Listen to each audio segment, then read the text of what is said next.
Hello and welcome to the chemistry class. Once again पढ़ेंगे आज हम कार्बोनाइन के प्रिपरेशन, रिएक्शन और स्थायित्व के बारे में कुछ बातें। इसमें से जो प्रिपरेशन और रिएक्शन है वो ख़ास तौर पर यूनिवर्सिटी के ग्रेजुएशन और पीजी एग्ज़ाम्स में आते हैं, यानी बीएससी और एमएससी के एग्ज़ाम्स में आते हैं। और जो हम स्टेबिलिटी पढ़ेंगे वो कॉम्पिटिटिव एग्ज़ाम्स में भी आते हैं, ख़ास तौर से जैम नेट वगैरह में आप देख सकते हैं इन क्वेश्चंस को। कहीं पर भी जो स्टेबिलिटी के क्वेश्चंस हैं उनको हम आसानी से सॉल्व कर सकते हैं यदि हम उसके बेसिक बातों को जानें। तो हम आज ये सारी जानकारियाँ इस वीडियो में लेंगे। सबसे पहले पढ़ते हैं फॉर्मेशन ऑफ कार्बोनाइन।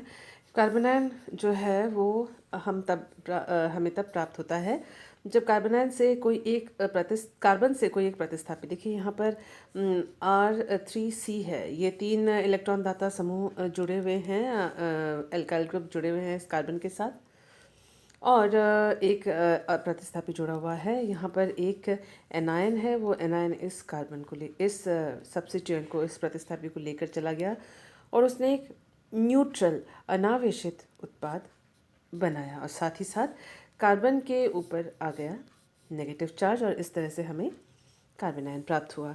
एक और अच्छा सा एग्जाम्पल है कार्बोक्सिलेट आयन का। देखिए कार्बोक्सिलेट आयन में जो कार्बन है उससे COO माइनस जुड़ा हुआ है, आपको पता ही है इसके बारे में। तो उसको जब हम गर्म करते हैं, गर्म करने पर डी कार्बोक्सिलेशन या वी कार्बोक्सिलेशन हो जाता है, जिससे कार्बन डाइऑक्साइड मॉलिक्यूल यहाँ से निष्कासित हो जाता है, और साथ ही हमें कार्बन पर एक नेगेटिव चार्ज प्राप्त होता है, यानी कार्बोनाइन प्राप्त होता है।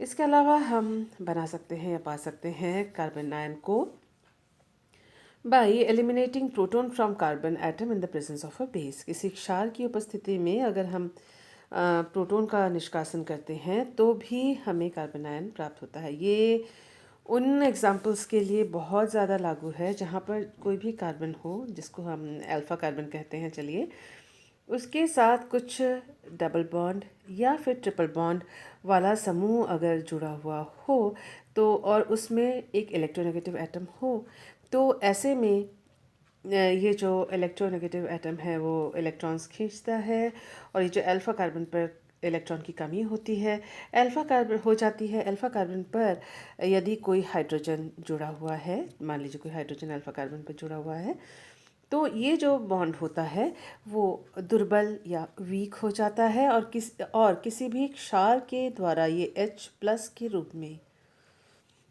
निष्कासित कर लिया जा सकता है, खींच के निकाल लिया जा सकता है। तो यानी हमें देखिए ये एग्जांपल है हमारे पास एक बहुत बेहतरीन। आगे आने वाले क्लासेस में आपको इस जो इस प्रकार के जो अंडरस्टैंडिंग है, ये जो फंडामेंटल बात है, बेसिक बात है, इसके ऊपर आपको कई रिएक्शंस मिलेंगे। तो यहाँ हम उसका जस्ट एक छोटा सा रूप समझ लेते हैं। देखिए यहाँ पर ये अल्फ़ा कार्बन है और उसमें CHO ग्रुप जुड़ा हुआ है।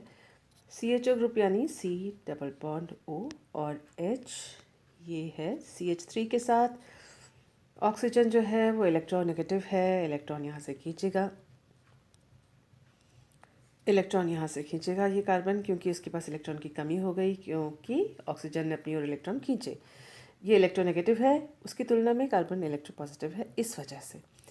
अब क्या होता है कि जैसे आपने सुना हुआ है जिसकी लाठी उसकी भैंस, उसी टाइप से इसकी कार्बन ऑक्सीजन की दादागिरी चल रही है। इसने इलेक्ट्रॉन खींचा तो कार्बन पे इलेक्ट्रॉन की कमी आई, कार्बन पे इलेक्ट्रॉन की कमी आई, तो ये क्योंकि हाइड्रोजन से ज़्यादा इलेक्ट्रॉन को आकर्षित करता है, या हाइड्रोजन की तुलना में इलेक्ट्रोनेगेटिव है, तो इन कार्बन हाइड्रोजन बंध, ये जो 3 लिखा हुआ है इसकी जगह मैं एक हाइड्रोजन को अलग कर लेती हूँ, यहाँ 2 लिख लीजिए।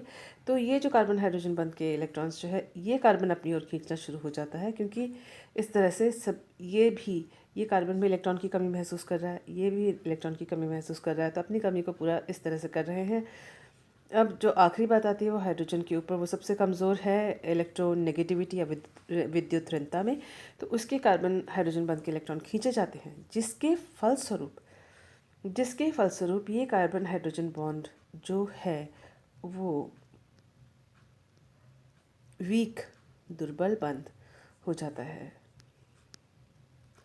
ये वीक बॉन्ड हो जाता है और यानी इसको तोड़ना आसान हो जाता है। दोबारा देख लीजिए, दिस इज़ अ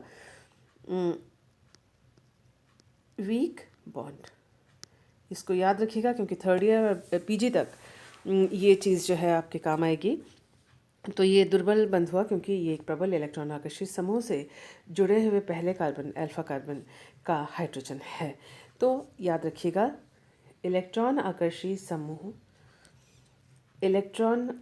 समूह से जुड़ा हुआ पहला कार्बन अल्फा कार्बन, उससे जुड़ा हुआ हाइड्रोजन अल्फा हाइड्रोजन, वो इलेक्ट्रॉन आकर्षी समूह के उपस्थिति के कारण ये जो कार्बन हाइड्रोजन बंध है वो एक दुर्बल बॉन्ड हो जाता है, वीक बॉन्ड हो जाता है।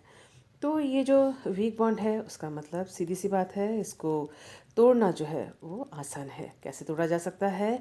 ऐसे ये निकाला जा सकता है H+ के रूप में, क्योंकि अपने इलेक्ट्रॉन्स ये खो रहा है, इसके इलेक्ट्रॉन्स खिसक रहे हैं कार्बन की ओर। तो ऐसी स्थिति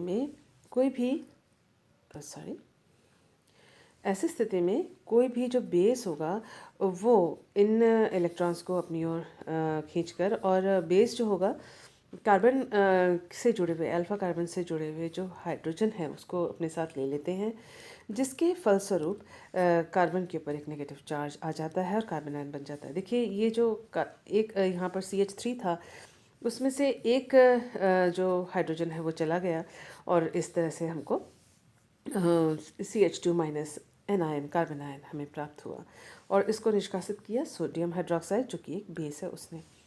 इसी तरह से जब कार्बन से 3 फिनाइल ग्रुप्स जुड़े हुए हैं, वैसी स्थिति में भी कार्बन हाइड्रोजन बॉन्ड जो है वो वीक हो जाता है अनुनाद के कारण, क्योंकि इलेक्ट्रॉन विस्थापन हो जाता है इस कार्बन हाइड्रोजन बंध का, और जिसकी वजह से इस हाइड्रोजन को आसानी से किसी बेस के द्वारा निष्कासित किया जाना संभव होता है। यहाँ पर आप देख सकते हैं ये H जो है NH2 के साथ निकल गया, -NH3 यहाँ पर दिया गया है, और एक सॉल्ट के रूप में हमको ये कार्बन आयन प्राप्त होता है। यहाँ पर भी Na+ इसके साथ सॉल्ट बनाए हुए रहता है। तो ये एक तरीका है जिसके बहुत से संश्लेषण में इस सिंथेसिस में इस रिएक्शन को बहुत ज़्यादा यूज़ किया जाता है। नेक्स्ट रिएक्शन देख रहे हैं हम, alkyl halide with reducing metals like lithium और मैग्नीशियम। आप देख सकते हैं कि जो एल्काइल हैलाइड है उसका ये भी एल्काइल हैलाइड है। लिथियम के या मैग्नीशियम के साथ अगर हम रिएक्शन करते हैं, जो एप्रोप्रिएट या उचित विलायक को रखकर ईथर इत्यादि, तो हमें ऑर्गेनोमेटालिक या कार्बधात्विक यौगिक प्राप्त होते हैं। कार्बधात्विक यौगिकों में जो कार्बन होता है उसके ऊपर नेगेटिव चार्ज आता है और मेटल के ऊपर पॉजिटिव चार्ज आता है।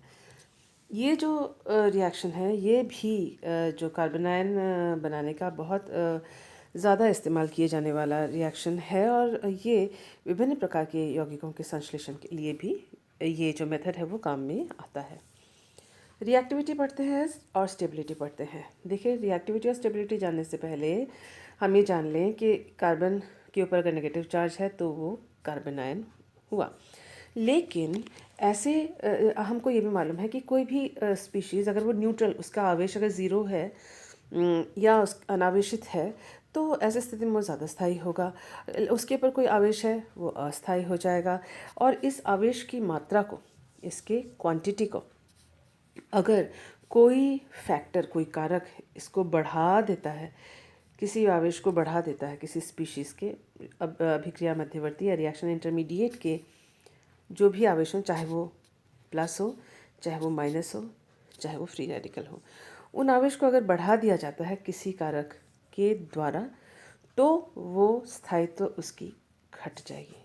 आप एक साइड को याद रखिए, दोनों साइड याद करने की ज़रूरत नहीं है। आप सिर्फ इतना याद रखिए कि चार्ज, अगर आवेश चाहे वो प्लस हो, माइनस हो, फ्री रेडिकल हो, आवेश अगर बढ़ जाता है किसी कार्बन के ऊपर, उसका स्थायित्व जो है वो डिक्रीज़ या घट जाएगा। तो इस बात को ध्यान में रखते हुए आइए देखते हैं। देखिए, मिथाइल कार्बन आयन का जो स्टेबिलिटी या स्थायित्व सबसे ज़्यादा है, और टर्शरी कार्बन आयन का स्टेबिलिटी सबसे कम है, और इस क्रम में जो है स्थायित्व घट रही है। इस बात को ध्यान में रखिएगा क्योंकि इसके अनुसार पूछा जाता है। अब कारण आपको जानना चाहिए क्योंकि हर चीज़ तो रटी नहीं जा सकती। कारण में यह है कि groups which increase the electron density on carbon ion, आपको बताया था हमने कि कार्बन के ऊपर अगर माइनस चार्ज है, वो उसकी अगर माइनस चार्ज का जो घनत्व है वो अगर बढ़ जाता है तो stability decrease the stability of the carbon ion, तो जो उसका स्थायित्व है, स्टेबिलिटी है, वो घट जाएगा चार्ज इंक्रीज होने पर। ठीक इसका उल्टा है कि अगर चार्ज किसी भी कार्बन पे माइनस है और ये चार्ज किसी कारण से घट जाता है तो उसका स्टेबिलिटी इंक्रीज हो जाएगा। इन दोनों में से किसी एक को आपको याद रखना पड़ेगा कि आप ये कह सकते हैं कि चार्ज अगर इंक्रीज़ हो जाती है, C माइनस पे चार्ज अगर इंक्रीज़ हो गई, स्टेबिलिटी उसकी घट गई। ये याद रखें तो बाकी वाला भी आपको याद हो जाएगा। उसका उल्टा जो है वो बाकी है कि चार्ज अगर इंक्रीज़ हो जाती है तो स्टेबिलिटी घट जाएगी। अब हम पढ़ते हैं factors which affect the stability of carbon ion. तो वो फैक्टर्स, वो कारक जो कार्बन आयन के स्थायित्व को प्रभावित करते हैं। सबसे पहला है इंडक्टिव इफेक्ट या प्रेरणिक प्रभाव, जिसे आई के द्वारा प्रदर्शित किया जाता है, दिखाया जाता है। आपको मालूम है कि अगर कोई समूह इलेक्ट्रॉन अपने दे देता है, अपने इलेक्ट्रॉन किसी को दे देता है, तो उसके ऊपर इलेक्ट्रॉन की कमी आ जाती है और उसके ऊपर प्लस चार्ज आ जाता है। यानी आप ये याद रख सकते हैं कि इलेक्ट्रॉन दाता समूह प्लस आई प्रभाव वाले होते हैं। इसका ठीक उल्टा है कि इलेक्ट्रॉन आकर्षित समूह माइनस आई होते हैं। आपको दोनों याद रखने की ज़रूरत नहीं है क्योंकि दोनों याद करते ही कन्फ्यूजन हो जाता है। आप एक को याद रखिए कि इलेक्ट्रॉन दाता समूह जो है वो प्लस आई प्रभाव वाले समूह हैं। आपको अब तक मालूम ही है कि इलेक्ट्रॉन दाता समूह कौन कौन से होते हैं, जैसे एल्काइल ग्रुप्स हैं या इलेक्ट्रॉन और जो माइनस आई प्रभाव वाले समूह कौन से हैं वो आपको मालूम है। जो इलेक्ट्रोनेगेटिव एटम्स होते हैं, वो इलेक्ट्रॉन नेगेटिव समूह होते हैं, वो माइनस आई प्रभाव वाले समूह होते हैं। इस बात को ध्यान में रखते हुए आइए देखते हैं। देखिए, सबसे ज़्यादा स्थायित्व है CH3 minus, that is methyl carbon ion का, और सबसे कम है टर्शरी कार्बन आयन जो है उसका सबसे कम स्थायित्व है। तो टर्शरी ब्यूटाइल कार्बन आयन का सबसे कम स्थायित्व क्यों है? वो इसलिए क्योंकि इसमें 1, 2, 3 ग्रुप ऐसे हैं जो इलेक्ट्रॉन्स इस कार्बन को धकेल रहे हैं, इसको डिस्प्लेस कर रहे हैं इसकी तरफ, इसकी ओर विस्थापित कर रहे हैं कार्बन की ओर। कार्बन का जो नेगेटिव चार्ज है वो बढ़ता जा रहा है। जैसे नेगेटिव चार्ज या कोई भी आवेश बढ़ेगा, आपको मालूम है स्टेबिलिटी जो है वो घटेगी या ख़त्म हो जाएगी स्टेबिलिटी। तो जैसे जैसे एल्काइल समूह की संख्या बढ़ रही है, यहाँ 0 एल्काइल समूह है, यहाँ 1 है, यहाँ 2 है, यहाँ 3 है, वैसे वैसे जो स्टेबिलिटी है वो डिक्रीज़ या स्थायित्व डिक्रीज़ होती जाएगी। दूसरा एग्जांपल हम देख रहे हैं माइनस आई प्रभाव। जैसा कि नाम से मालूम है कि माइनस आई प्रभाव वाले समूह वो हैं जो कि इलेक्ट्रॉन को खींचते हैं और जिसकी वजह से जो ग्रुप के ऊपर माइनस चार्ज आ जाता है, जैसे कि फेमस एग्जांपल हैं हैलोजेंस के।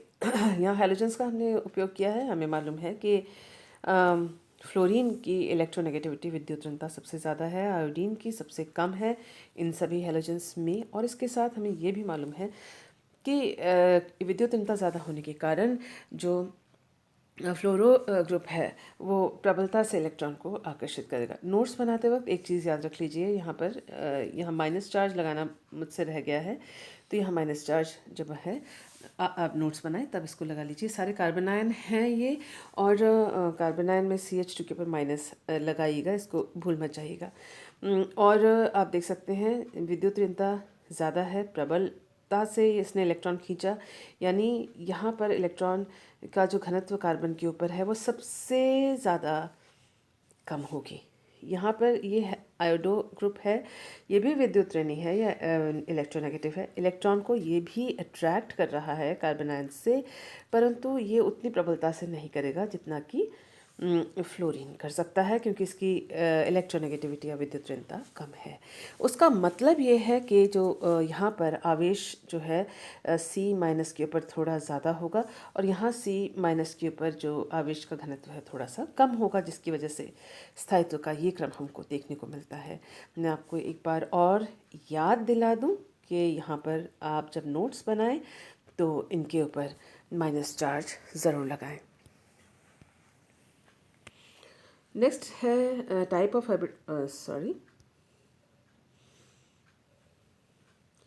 Type of hybridization of carbon, यानी कार्बन जो कार्बनायन कार्बन है उसके वो किस प्रकार का संकरित कार्बन है। क्या वो sp है, क्या वो sp2 है, क्या वो sp3 है, ये हमें मालूम होना चाहिए।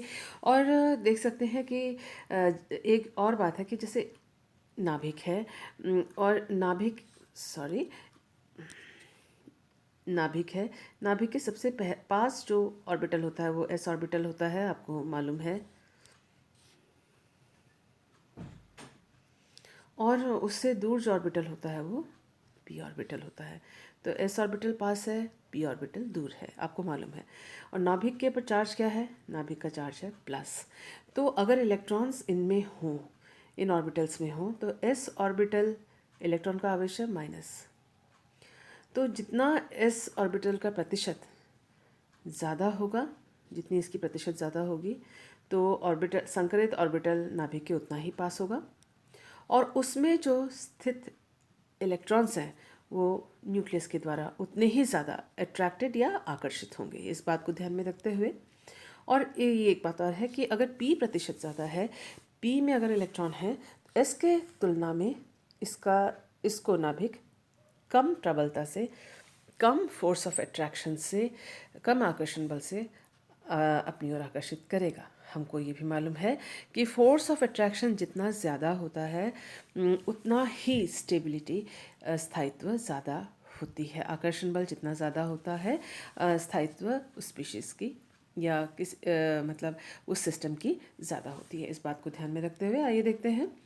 As the s percentage increase the stability of the carbon ion increases. जैसे जैसे s की मात्रा बढ़ती जाती है, वैसे वैसे स्थायित्व बढ़ता जाता है। This is because the s orbital is nearer to the nucleus and more electron attracting. ये इसलिए संभव है क्योंकि s जो ऑर्बिटल है वह नाभिक के ज़्यादा पास है और ज़्यादा इलेक्ट्रॉन आकर्षी ऑर्बिटल है। यहाँ हम 3 एग्जाम्पल देख रहे हैं, sp, sp2 और sp3 का। sp में जो s प्रतिशत है वो है s प्रतिशत 50% है, ये आपको मालूम है, अपने दूसरी क्लासेस में भी पढ़ा है।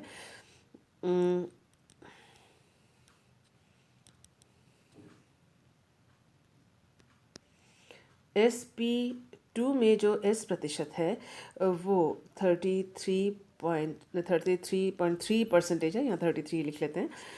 और sp3 में जो s प्रतिशत है, s परसेंटेज है, वो 25%, 25% है। तो ये है 50%, ये है 33.3%, और ये है 25%। तो उसका अर्थ ये हुआ कि ये जो sp ऑर्बिटल है उसमें s की मात्रा ज़्यादा है, तो नाभिक के सबसे पास ये है, सबसे दूर ये sp3 है।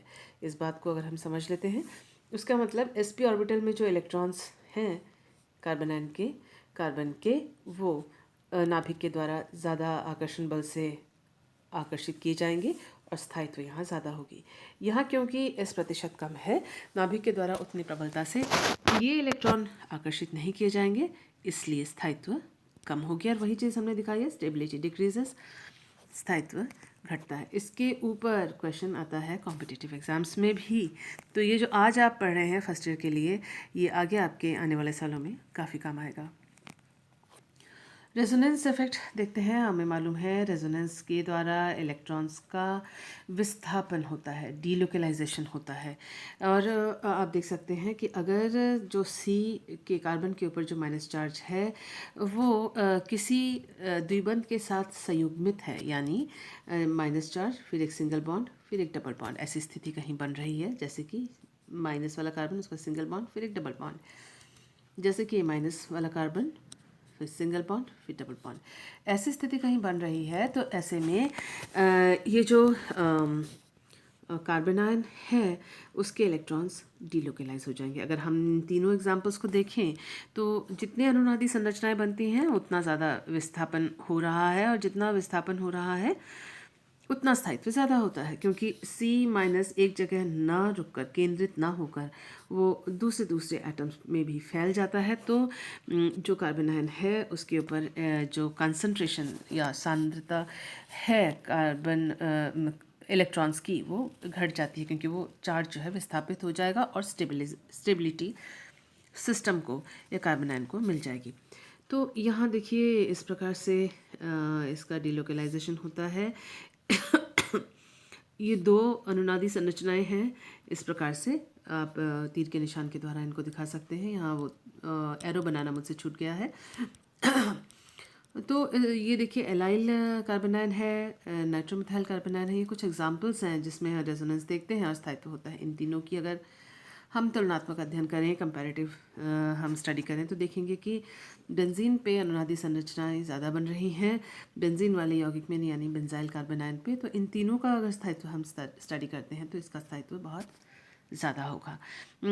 उसके कंपैरिजन में इसका स्थायित्व थोड़ा सा कम होगा, क्योंकि यहाँ पर ये जो है प्रबल इलेक्ट्रॉन आकर्षी ग्रुप है, और सबसे कम जो स्थायित्व होगा एलाइल कार्बन का इसमें होगा, क्योंकि यहाँ पर प्रबल इलेक्ट्रॉन आकर्षी समूह तो नहीं है लेकिन कॉन्जुगेशन तो है, तो इसलिए इसमें रेजोनेंस होगा और इसमें भी स्थायित्व आएगी।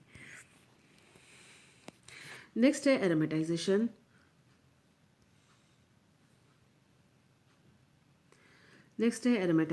यानी एरोमेटिकरण। हमें एक रूल मालूम है, हकल्स रूल, आपको सबको मालूम होगा, आपने हकल्स रूल जिसको 4n+2 पाई इलेक्ट्रॉन, जिसको 4n+2 पाई इलेक्ट्रॉन के नाम से जाना जाता है। इनकी संख्या चेंज करते हैं, 0 से लेकर 1, 2 इत्यादि कुछ भी हो सकता है इसमें। तो ये जो एग्जांपल हम देख रहे हैं यहाँ पर, इसमें ये चक्रीय है, समतलीय है और संयुग्मित द्विबंध है, साइक्लिक है, प्लानर है और कॉन्जुगेटेड डबल बॉन्ड है इसके अंदर। इसलिए इसमें एरोमेटिसिटी हो सकती है।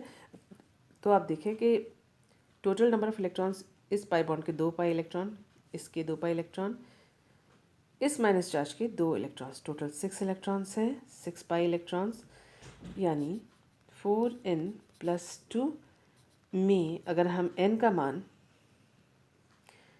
का मान इज इक्वल टू 1 रखें तो हमें 6 पाई इलेक्ट्रॉन मिलेगा। तो ये एरोमेटिक सिस्टम है।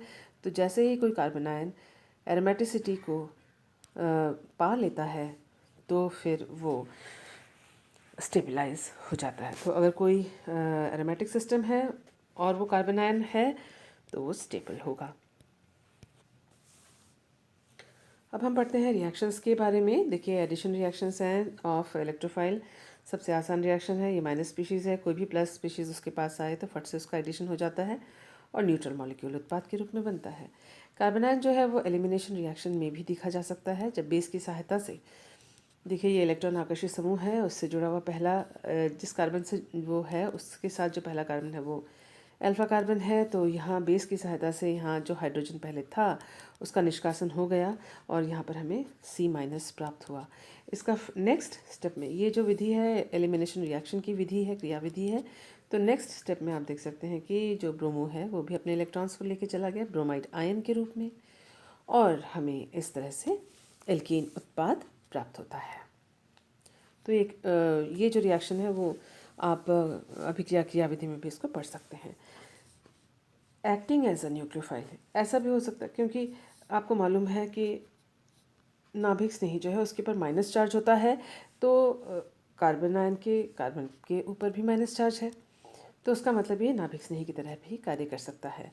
तो आप देख सकते हैं ये कार्बन आयन बना हुआ है, इसने एक न्यूट्रल मॉलिक्यूल जिसमें हैलोजन है उस पर जाके आक्रमण किया और आप देख सकते हैं इस हाइड्रोजन को ये लेकर निकल गया और ये इथेन का मॉलिक्यूल बना इससे। और यहाँ पर क्योंकि इस पाई बंध के इलेक्ट्रॉन कार्बन कार्बन में शिफ्ट हो गए और ये कार्बन हाइड्रोजन बंध टूट गया, ये दो बंध टूट जाते हैं। इस मॉलिक्यूल के दो बंध टूट गए तो CH2 बचा, उनके बीच में इलेक्ट्रॉन से शिफ्ट हुए तो CH2 डबल बॉन्ड CH2। इसने अपने इलेक्ट्रॉन्स के साथ इस हाइड्रोजन को बिना इलेक्ट्रॉन यानी H+ के रूप में अपनी ओर आकर्षित कर लिया और जिससे ये यहाँ H+ के रूप में क्या देखिए अपने इलेक्ट्रॉन्स ये इन कार्बन कार्बन के बीच में छोड़ के जा रहा है। तो हमें यहाँ एल्केन मिला, यहाँ एल्कीन मिला और ये हैलोजन हैलाइड आयन के रूप में निकल गया। एसाइल सब्स्टिट्यूशन एंड एडिशन, उसका सबसे जो बेहतरीन एग्जाम्पल है वो एल्डोल कंडेंसेशन है। देखिए यहाँ पर ये कार्बोनाइल है, ये कार्बोनाइल कंपाउंड है और कार्बोनाइल कंपाउंड में ये जो कार्बन है वो न्यूक्लियोफिलिक है, तो इसमें सबसे पहला होगा एडिशन हुआ और यहाँ O- हो गया। तो O- के साथ ही जो है आप देख सकते हैं कि ये इंटरमीडिएट हमें प्राप्त हुआ और वाटर से प्रोटॉन ग्रहण करके ये OH में कन्वर्ट हो जाता है। इस तरह से हमें एल्डोल उत्पाद प्राप्त होता है। एक और रिएक्शन देख लेते हैं, रीअरेंजमेंट रिएक्शन देख लेते हैं। इसमें आप देखिए कि ये जो मध्यवर्ती है, यहाँ ये कार्बनायन मध्यवर्ती कार्बन के ऊपर माइनस चार्ज है, साथ में जो S है उस सल्फर के ऊपर भी प्लस चार्ज है, लेकिन यहाँ एक रीअरेंजमेंट यानी पुनर्विन्यास हुआ है। पुनर्विन्यास में आपको मालूम है कि नंबर एटम्स के वो सेम टू सेम रहते हैं, कोई चेंज नहीं आता, सिर्फ जो है ये ग्रुप जो है यहाँ से इसमें शिफ्ट हो गया है, विस्थापित हो गया है और सल्फ़र के पास जो है इलेक्ट्रॉन्स जो है जो प्लस चार्ज था वो हट गया और इसके ऊपर कोई चार्ज अब नहीं रहा। तो उसका मतलब है कि इस तरह से रीअरेंजमेंट के द्वारा भी हम उत्पाद प्राप्त कर सकते हैं कार्बोनाइन के द्वारा। कार्बोनाइन्स में oxidise to give free radicals, carbanion जो है वो उनका ऑक्सीडेशन हो सकता है जिससे मुक्त मूलक बनता है। ऑक्सीडेशन का अर्थ है, एक अर्थ यह है कि इलेक्ट्रॉन्स का लूज़ करना, इलेक्ट्रॉन्स को खो देना। तो यहाँ पर माइनस चार्ज पे दो इलेक्ट्रॉन्स हैं, तो एक इलेक्ट्रॉन अगर वो खो देता है, दो इलेक्ट्रॉन्स हैं, एक इलेक्ट्रॉन अगर कार्बन खो देता है तो ऐसी स्थिति में कार्बन के ऊपर एक ही इलेक्ट्रॉन रह जाता है। तो आप देख सकते हैं ऑक्सीडेशन से एक इलेक्ट्रॉन रह गया। दूसरी बात है कि अगर फ्री रेडिकल का अगर हम इसका अगर रिडक्शन करते हैं यानी एक इलेक्ट्रॉन दे देते हैं तो हमें C- प्राप्त होता है। तो इस प्रकार से आज हमने स्टेबिलिटी और रिएक्शंस और फॉर्मेशन कार्बोनाइन के पढ़े। मुझे उम्मीद है कि आपको समझ में आया होंगे। अगर नहीं समझ में आए हैं तो आप मुझे पर्सनली कांटेक्ट कर सकते हैं। Thank you for being with me.